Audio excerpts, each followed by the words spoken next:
For years, Mr. Victor Hale laughed at anything that had to do with God.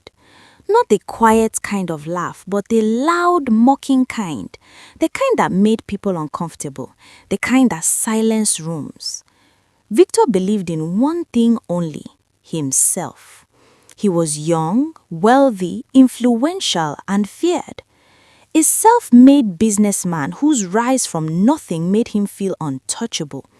He wore expensive suits, drove the best cars, and spoke with confidence sharp enough to cut through doubt.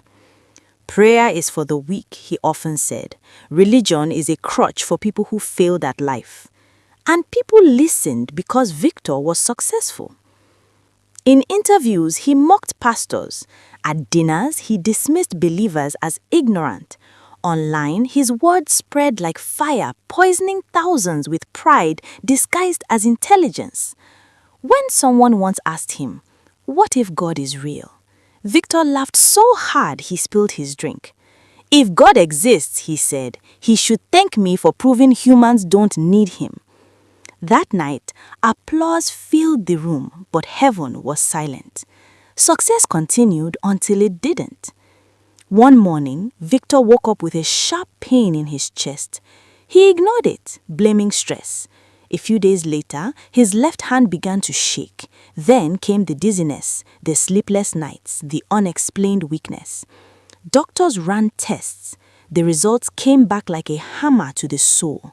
A rare neurological condition, aggressive, degenerative, no guaranteed cure. Victor laughed when he heard it. "This is nonsense," he said. "Fix it. I have money." The doctor looked at him with pity. "Money can slow it," he replied, "but it cannot promise a miracle." Victor walked out furious. For the first time in his life, money had limits. Weeks passed. His condition worsened. His hands shook uncontrollably. His speech slurred. The once powerful man struggled to button his own shirt. The board of his company voted him out temporarily. Friends stopped calling. Business partners vanished. The crowds disappeared.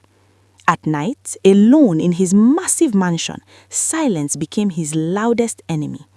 One evening, his elderly housekeeper, Mrs. Ruth, gently placed a bowl of soup beside him. "You should pray," she said softly. Victor scoffed. "Pray to who?" he asked bitterly. "Your invisible God?" Mrs. Ruth didn't argue. She simply said, "He hears even the proud when they finally whisper." Victor snapped, "I don't need prayers, I need science." But when she left,